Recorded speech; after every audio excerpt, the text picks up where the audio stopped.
함께 읽을까요? 믿음은 걸림돌인가? 요즘 사람들 원망과 불평은 자기 존재의 의미를 부각시키는 한 방법으로서 이렇게 사용하는 것을 볼 수 있습니다. 어떤 사람에게 원망과 그 불평은 그걸 가지고 자기 존재의 의미를 드러내고 나타내고 한다는 것이죠.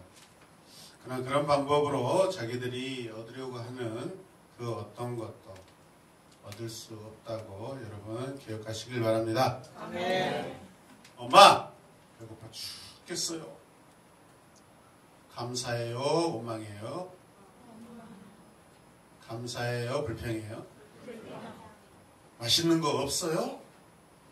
감사해요, 불평해요? 없어 짜샤. 여러분 자기의 힘과 노력으로 얻으려고 하면 할수록 얻을 수가 없고 그 노력을 포기할수록 쉽게 얻어진다는 역설적인 은혜가 있는 줄로 믿으시길 바랍니다. 아멘. 자기 힘으로 얻어보려고 하지만 노력하면 노력할수록 오히려 원하는 그 결과에서 더 멀어진다는 것이죠. 오히려 믿음으로 조용히 기다리는 자가 쉽게 얻을 수 있는 줄로 믿으시길 바랍니다. 아멘. 자, 믿음으로 조용히 기다릴 때 얻어지는 것이 무엇입니까, 여러분? 하나님의 의입니다. 하나님의 의. 하나님의 의. 의라고 하기도 하는데 영어로 righteousness. 로마서에서 우리가 계속해서 지금 배우고 있는 이 하나님의 의. 이 하나님의 의라는 것은 곧 구원을 말합니다. 의라는 표현은 구원을 얻는 좀 더 구체적인 신학적인 표현이에요.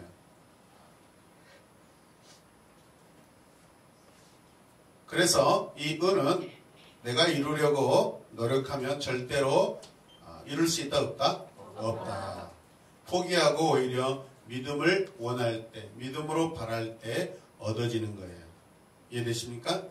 네. 자, 말씀을 읽을 때 이렇게 읽을까요? 시작. 본문에서 이상한 논리를 발견한다. 찾으면 읽고 포기하면 얻는다는 논리이다. 왜 그럴까?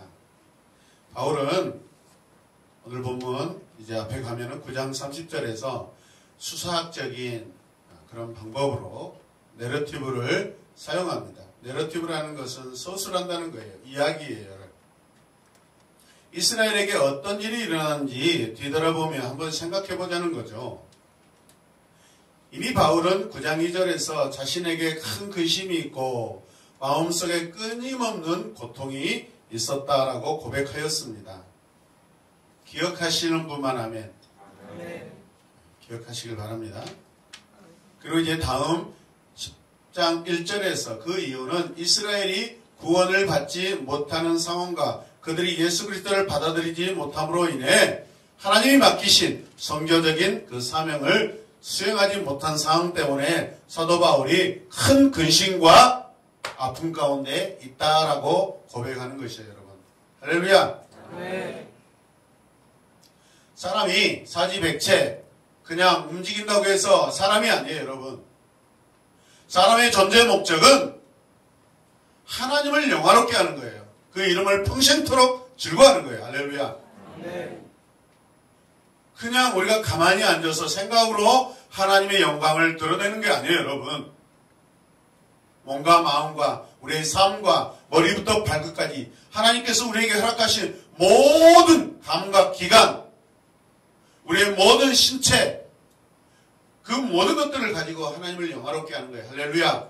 그리고 그 신체마다 하나님께서 여러분 목적에 따라서 지으셔서 손은 손에 의한 손에 해야 될 그런 사명이 있고 머리, 귀, 입, 코, 눈, 여러분 다리 다 사람에게 주신 그 목적이 있어요, 여러분.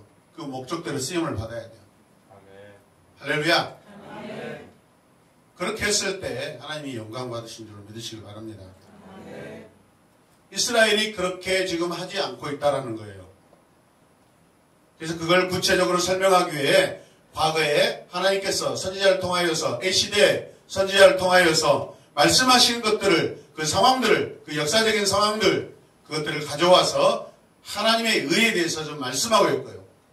그래서 구원을 이루는 그 상황에 대해서 말씀하고 있는 줄로 믿으시기 바랍니다. 9장 30절 읽겠습니다. 시작. 그러면 우리가 무엇이라고 말해야 하겠습니까? 의를 추구하지 않는 이방 사람들이 의를 얻었습니다. 그것은 믿음에서 난 의입니다. 30절에서 바울이 주장하는 것은 의를 추구하지 않는 이방 사람들이 의를 얻었대요. 이스라엘은 하나님의 의를 얻을 수 있는 율법을 가지고 있음에도 불구하고 그 의를 얻지 못하고 있는데 오히려 이방 사람들에게 하나님의 의가 임했다는 거예요, 여러분. 얻을 수 있는 자는 얻지 못하고 얻지 못하는 자가 오히려 얻는 그 놀라운 엄청난 그런 상황이 지금 발생되고 있다는 거예요. 31절 함께 보겠습니다. 그런데 이스라엘은 의의 율법을 추구하였지만 그 율법에 이르지 못하였습니다. 의의 율법이래요. 바울은 31절에서 이스라엘을 의의 율법을 추구하였지만 그 율법에 이르지 못하였다라고 말씀하고 있습니다. 밝히고 있어요. 강조하고 있어요. 여기서 바울은 차라리 율법의 의라고 이야기해버리면 될 것을, 율법의 의, 그렇다면 율법이 가지고 있는 구원이, 율법이 가지고 있는 구원, 이런 의미예요. 근데 그렇게 말하지 않아요, 여러분. 율법을 통한 의의 율법이라는 표현을 사용하고 있습니다. 같이 읽어봅시다. 율법의 의 아니고 율법을 통한 의의 율법. 이렇게 표현을 바꿔서 설명하고 있습니다. 의미는 비슷하지만 그러나 이스라엘이 지금 추구하고 있는 것, 결국 그들은 율법이에요. 율법이라는 것은 토라를 의미해요. 토라. 따라서 토라. 그들이 지금 토라를 추구하는데 의에 이르고 싶어 했기 때문에 굉장히 이 토라를 어마어마하게 중요하게 여깁니다. 그들은. 토라가 뭐예요? 처음 써진 5개 성경. 네. 이 율법을 통해 하나님과의 바른 관계를 얻고자 했습니다. 하지만 그들은 율법에도 의에도 이르지 못하였습니다. 오히려 의를 추구하지도 않았고 율법도 가지고 있지 않았던 이방인들은 그런데 반면에 여러분 의를 얻었대요.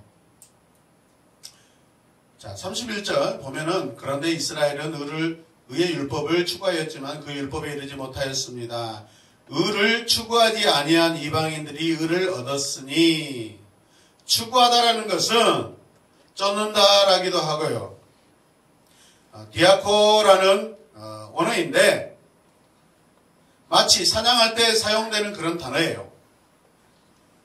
목표물을 향해 열심히 쫓아가는 것을 의미합니다. 유대인들은 의를 얻기 위하여 사냥꾼이 목표를 향해 마음과 정신을 집중하여서 달려가고 있어요.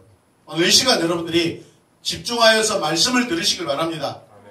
저를 보는 것이 아니라 저를 통하여 선포되는 하나님의 말씀을 여러분 집중하셔야 돼요.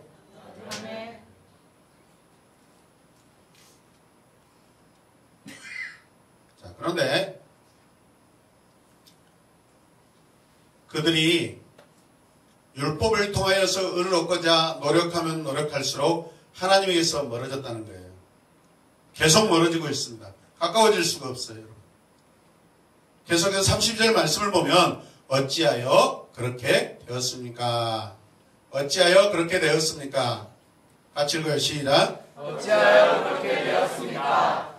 그들은 믿음에 근거하여 의를 이루려 한 것이 아니라 행위에 근거하여 의를 이루려고 했기 때문입니다. 그들은 걸림돌에 걸려 넘어진 것입니다.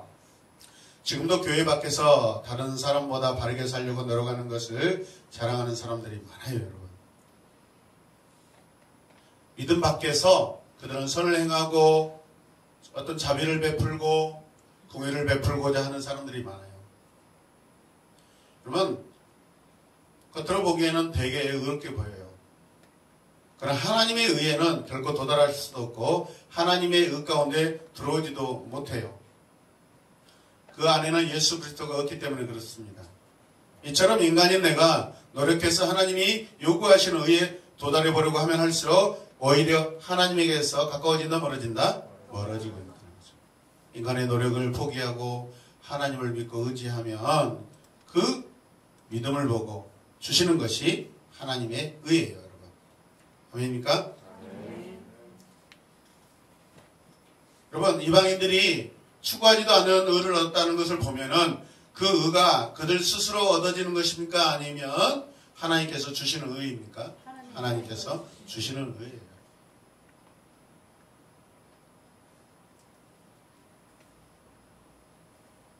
자기들이 아무리 노력해도 되지 않아요. 이 세상의 것들은 대부분 인간들이 노력해서 만들어 놓고 이루어 놓은 것이에요. 그런데 하늘의 법칙은 반대입니다. 왜 그럴까요? 하나님은 인간의 노력으로 도달할 수 있는 곳에 계신 분이 아니에요, 여러분. 만약 인간의 노력으로 하나님을 만날 수 있다면 인간들은 하나님을 벌써 없애버리고 말았을 거예요. 그 대표적인 예가 뭐예요? 창세기 11장의 사건, 바벨탑 사건이에요.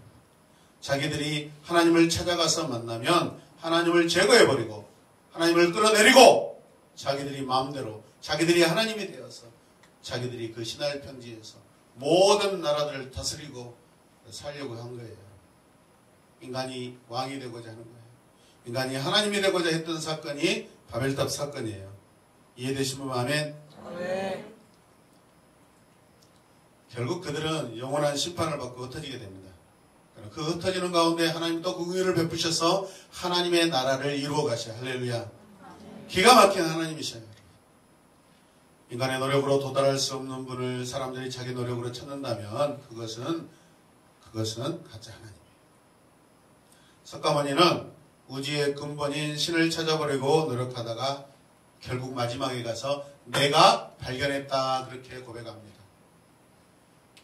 이슬람, 마호메트도 마찬가지예요. 그가 굴 속에 들어가서 내가 하나님 만났다. 내가 하나님 만났다. 내가 신을 찾았다. 신이 나에게 찾아왔다가 아니라 내가 찾았다. 내가 발견했다.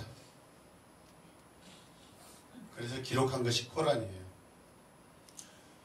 여러분, 그러나 그가 발견한 것은 하나님과 아주 비슷한 가짜 하나님이에요. 이슬람 교도들은 기도의 응답이라는 것을 모른다고 그래요. 그래서 이들에게 전도할 때는 반드시 성경을 같이 읽어주고 그들의 문제를 듣고 같이 기도해주고 그래서 그들에게 설명해줘야 그들이 응답이라는 것을 이해하게 된다는 거예요. 그들은 응답이라는 자체를 신적인 그 관계 안에서는 도저히 설정되어 있지 않기 때문에 그들에게는 오직 행위로만 되어 있어요. 행위로 감동해야 돼요. 그런데 결과도 알지도 못해요. 알지 못하는 결과를 그들은 하는 거예요, 여러분.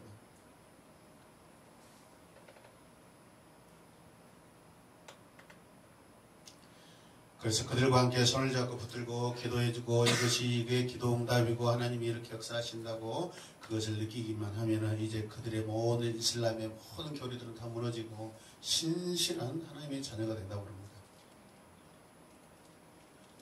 여호와의 증인들이나 안식일 교도들도 마찬가지예요. 그들은 다 자기들이 설정해 놓은 그 신들이에요. 그들이 자신들이 발견한 신들을 믿고 있어요. 이처럼 잘못된 종교에 빠진 사람이 하나님께로 돌아오기란 얼마나 힘든 일입니까? 내가 한다고 주장하면 하나님께서 말씀하시는 거 듣지 않습니다. 자, 말씀 형상하겠습니다. 시작. 운동할 때 몸에 힘이 들어가면 실력을 발휘할 수 없듯이 성도들이 불필요한 힘을 쓰고 있다. 그래서 교회는 삐걱거린다. 그를 쫓지 아니한 이방인들이 의를 얻었다. 의를 추구하지 아니한 이방인들이 의를 얻었다. 지금 새 예배당 인테리어 내부 공사 여러 가지 공사들이 진행되고 있습니다. 사실 제가 상상할 수 없는 재정들이 설정되어 있어요. 제가 알 수 있는 범위를 넘어가 있어요. 이미 넘어가 있어요. 그런데 때로는 가슴이 벌렁거리기도 하고 그러지만 오늘 방금 전에 선포했던 말씀처럼 제가 하려고 하지 않고 하나님께 맡기고 잠잠하게 기도하고 무시로 하나님 감사합니다.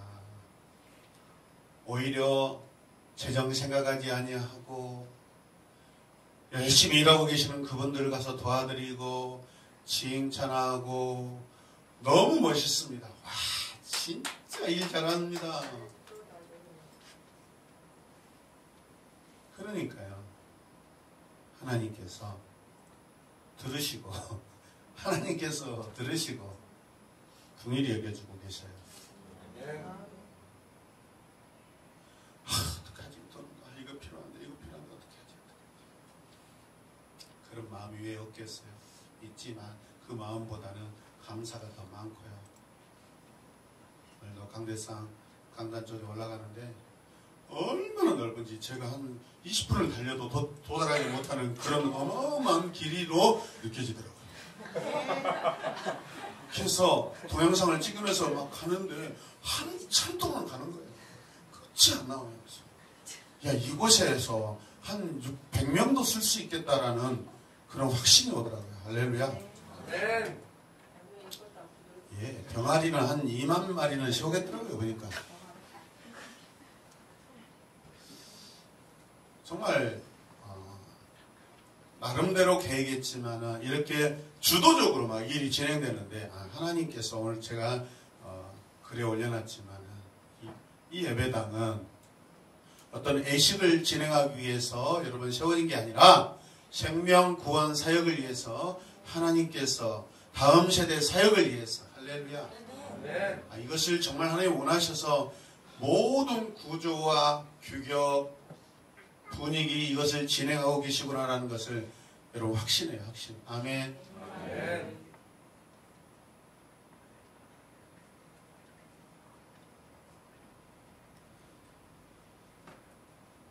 유대인들도 처음에는 신앙으로 출발했습니다. 그러나 그들은 율법을 지켜서 하나님의 의에 도달하려고 하다가 하나님을 잃어버리게 되었습니다. 그들은 구원을 얻으려고 죽도록 어떻게? 죽도록 노력하다가 비극적으로 버림을 받았습니다. 지금도 버림받고 있어요. 물론 자기들은 세계 최고의 지성이라고 자부하고 있습니다. 자만에 빠져 있어요. 교만에 빠져 있어요. 그러면 그럴수록 그들에게 하늘의 문, 구원의 문은 계속해서 닫혀갑니다. 같이 읽읍시다. 시작. 인간의 노력으로 도달할 수 없는 곳에 계신 하나님께 이르는 일이 무엇입니까? 그것은 오직 믿음이죠. 그래서 오직 믿음입니다. 오직 믿음입니다. 하나님께 나아갈 다른 방법이 없어요.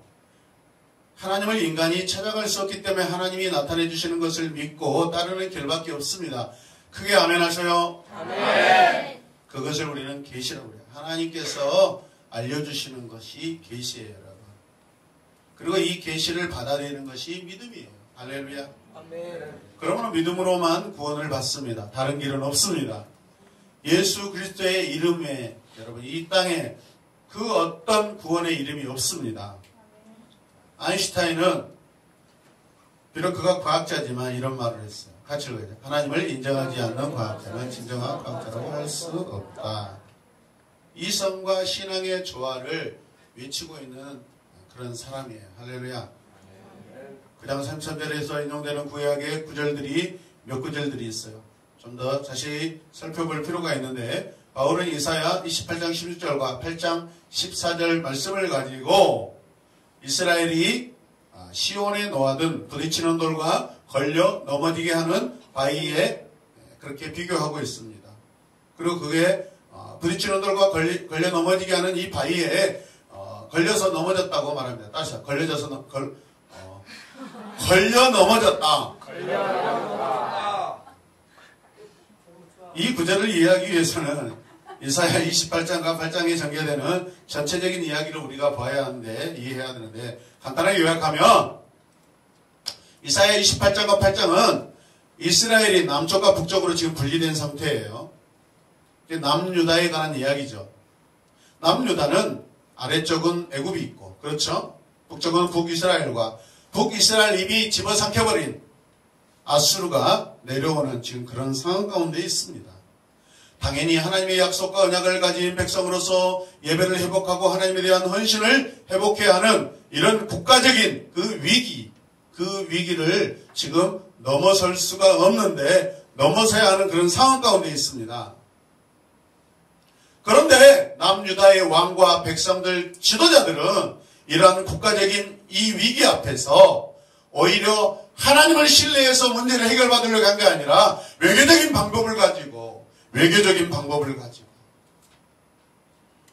군사적인 수단을 의지하여서 문제를 해결하려고 한다고 지적되고 있는 그러한 역사적인 배경이에요, 여러분. 이사야는 그런 인간적인 방법보다 하나님을 의지해야 된다고 말씀을 증거하고 예언하고 있어요. 할렐루야. 아멘. 같이 읽어요. 그들이 하나님을 의지하지 않았던 이유는 예배가 무너졌기 때문입니다. 예배가 무너지면 사람들이 영적 감각을 잃어버리기 때문에 회복할 수 있는 방법을 찾을 수가 없고 나아갈 수가 없어요, 여러분. 예배가 우리의 영적인 감각을 살려주고 가져오고 회복시키시는 영적 무기인 줄로 믿으시길 바랍니다. 아멘. 내가 무너졌다고 생각하면 있는 그것에서 무릎 꿇고 주님을 부르짖고 주님을 소망하시길 바랍니다. 아멘. 같이 읽어요. 이사야는 하나님에 대한 예배를 회복하지 않으면 소망이 없다고 뭐한다? 경고한다. 아멘. 성전이 있는 시온은 예루살렘을 의미합니다. 즉 예루살렘에서도 예배가 무너져 버렸기 때문에 사람들이 하나님이 아닌 우상을 숭배했다고 지적하고 있어요. 여기서 말하는 이 우상은 하나님이 하는 다른 신을 말하는 거예요, 여러분. 그것이 재물일 수 있고 군사적인 방법일 수 있고 경제적인 방법일 수 있고 외교적인 방법이 된다는 거예요, 여러분.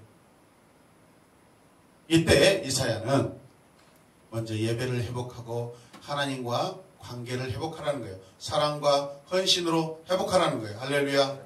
아멘. 하나님이 유다를 지켜주셔서 이 위험에서 벗어날 수 있다고 선지자는 여러분 증거하고 있습니다. 하나님이 시온에 부딪히는 돌과 걸려 넘어지게 하는 바위를 두셔서 사람들이 걸려 넘어졌는데 저도 지금 걸려 넘어지고 있어요. 그러나 그분을 믿는 사람 또는 그것을 의지하는 이 사람은 부끄러움을 당하지 않는데요. 구원을 얻을 수 있대요.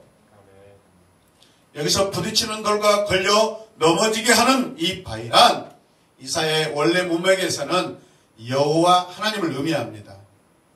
하나님이 성전에 오셔서 이스라엘을 구원하시겠다고 하시는데 남유다 사람들은 하나님이 걸림돌이 되어 하나님을 의지하지 못하고 인간적인 방법을 의지한다는 거예요.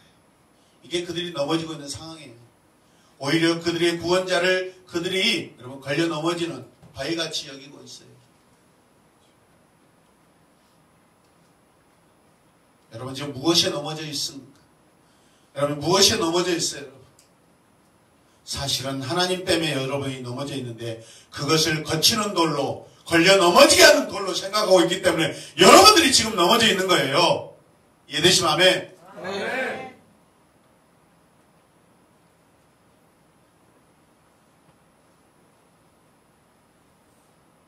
어떤 분들은 내 가는 길에 어떤 장애물이 있다고 했을 때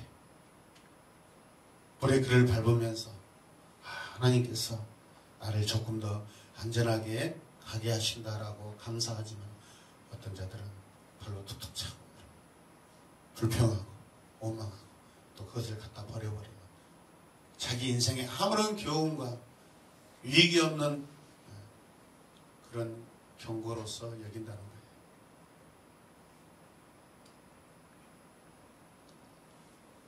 바울은 로마서에서 이 돌, 이 바위를 예수님이라고 말합니다.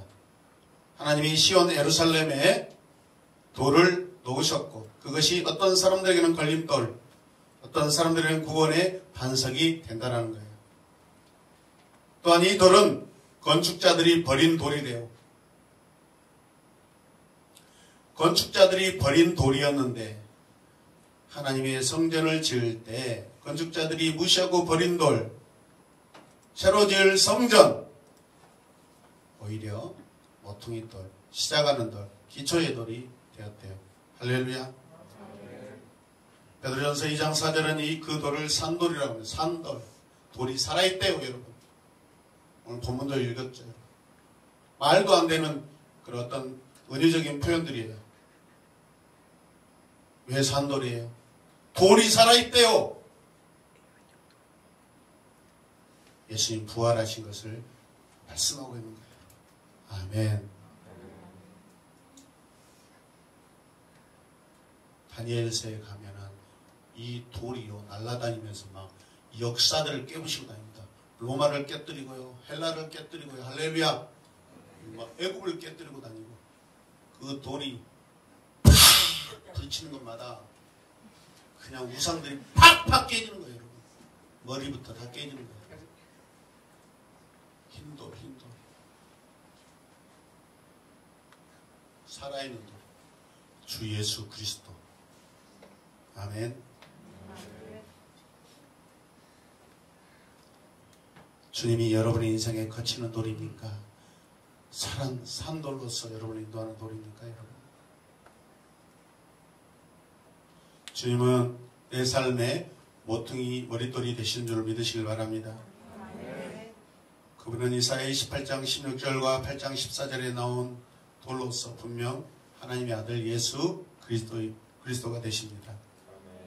하나님의 말씀을 믿음으로 바라볼 때만 걸림돌이 제거될 수 있습니다. 유대인들이 구원을 받지 못한 이유는 하나님이 놓으신 걸림돌에 걸려 넘어졌기 때문에 그렇습니다.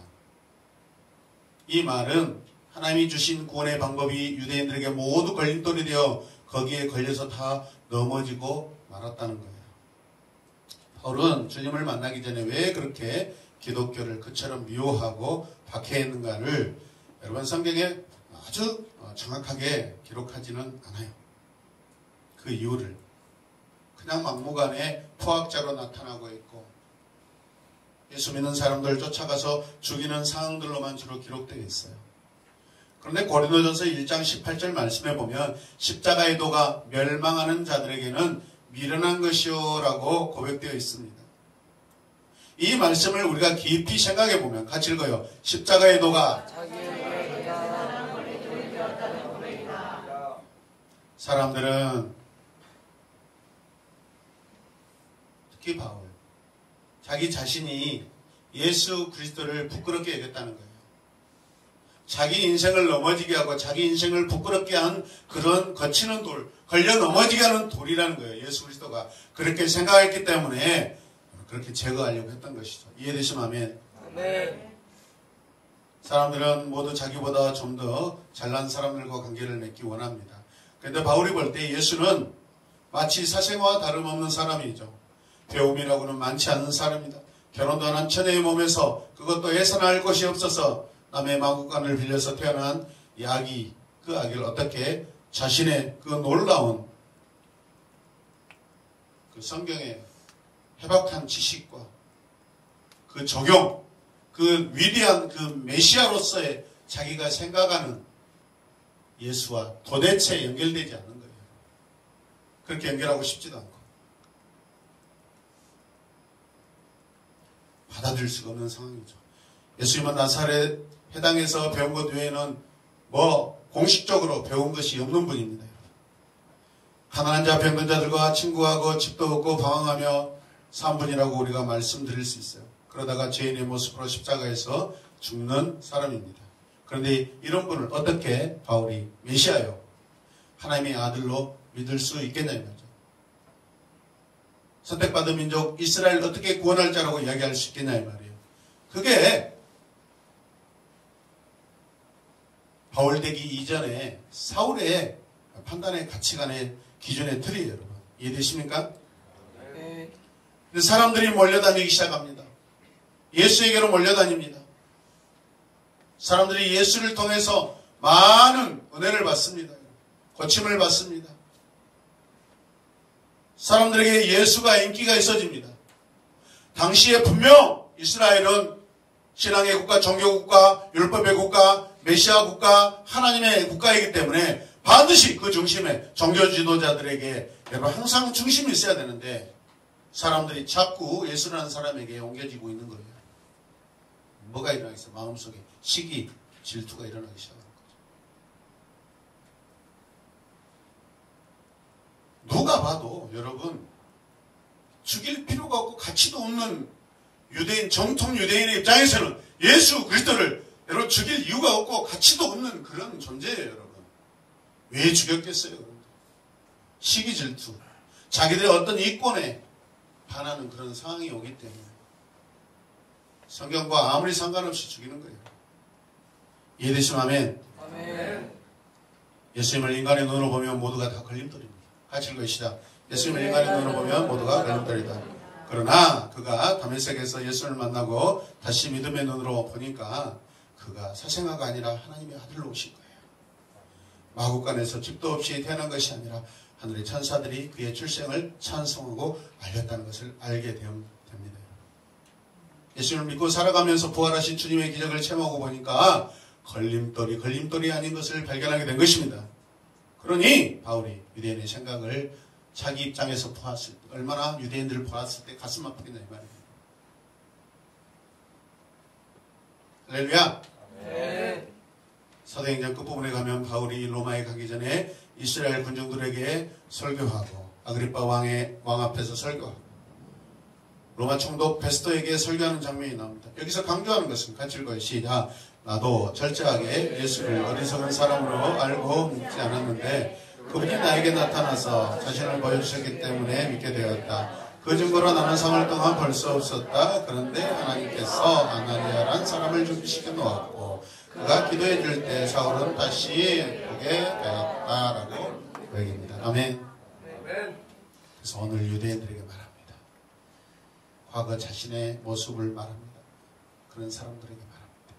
유대인들이여, 당신들은 왜 그 걸림돌에 걸려서 메시아를 대적하고 하나님으로부터 버림을 당하고 있습니까? 이걸 말씀합니다. 오늘 성도들, 여러분의 몸과 마음에 있는 걸림돌을 제거해 보시길 바랍니다. 그러면 부활하신 영광의 주님이 더 선명하게 느껴지고 관계하게 될 줄로 믿습니다. 그분을 더 깊이 경험하게 될 줄로 믿습니다. 예배가 여러분들의 걸림돌입니까? 기도하는 생활이 걸림돌입니까? 찬송하는 것이 여러분의 걸림돌입니까? 그렇지 않습니다. 오늘 찬양 인도하시는 집사님 목이 다 쉬어서 어떻게 찬양 인도할까 걱정하더니 그런 쓸데없는 걱정을 했다고 생각이 들었어요. 목소리가 저렇게 잘 나오고 있는데 그 은혜가 감사해서 고백할 때 눈물이 나오는 거예요. 아멘입니까? 아멘. 주님이 주신 힘으로 우리가 산다는 것을 똑똑하게 보는 것이죠. 선포합시다. 이렇게 시작. 바른 신앙의 원리는 무엇일까? 교회 성장을 위해서 가장 노력하는 자들이 교회 성장의 걸림돌 같은 존재라고 한다. 신앙은 버리고 나다니고 죽는 것이다. 그래야 하나님께서 내 안에서 사시는 것이다. 아멘. 이 세상과 하나님의 나라는 마치 나사로와 부자 사이를 갈라놓는 큰 구렁보다도 더 깊고 넓은 구렁이 있어서 논리적으로 설명할 수 없고 도달할 수도 없습니다. 그 수렁을 건너뛰어야 거기에 도달할 수 있는데 건너뛴다는 것은 믿음을 말합니다. 근데 우리 힘으로 건너뛰는 것이 아니라 그 믿음 주님이 주셔서 우리가 저절로 건너뛰게 된다. 펄쩍 뛰게 해주십니다. 할렐루야. 네. 다른 선택의 여지가 없어요. 누구든지 하나님 나라의 질서를 받아들이는 그런 자들은 하나님께서 구원할 것이요 하나님의 질서를 받아들이지 않는 자는 하나님으로부터 버림을 받게 될 것입니다. 하나님의 것은 어느 것이든지 믿음으로만 풀 수 있습니다.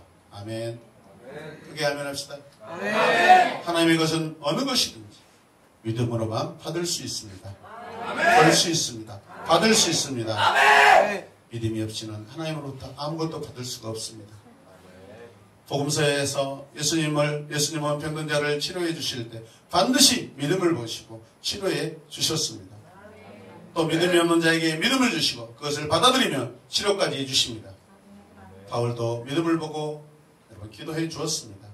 예수님이 죄라는 질병을 치료해 주시면 병자들은 자연히 그 병에서 자유함을 얻게 되는 것이죠. 구원 얻는 길은 오직 믿음뿐입니다. 하나님의 도움을 받는 길이 믿음입니다. 하나님의 능력을 체험하는 길도 믿고 기도하는 것밖에 없어요. 먼저 믿고 예수 그리스도를 구원의 주님으로 모시길 바랍니다. 아멘! 제 용서를 받기 위해 기도하십시오. 마음이 병들어 있다면, 하나님과 관계가 누스러져 있다면 다시 은혜의 줄을 잡고 당기시길 바랍니다. 아멘! 사업을 위해서 기도하시고, 가정을 위해서, 자녀들 위해 기도하시고, 하나님께서 내게 맡겨주신 사명이 무엇인가, 그 사명을 감당하기 위해서 소망을 가지고 능력을 구하면서 기도하시길 바랍니다. 아멘! 그리하면 여러분은 반드시 살아계신 하나님의 증거를, 새로운 경험들을 또 체험할 줄로 믿습니다. 아멘! 또 이렇게 기도하겠습니다. 같이 읽어시죠. 나이가 들고 신앙의 수가 쌓이면 살아가는 것은 자기다.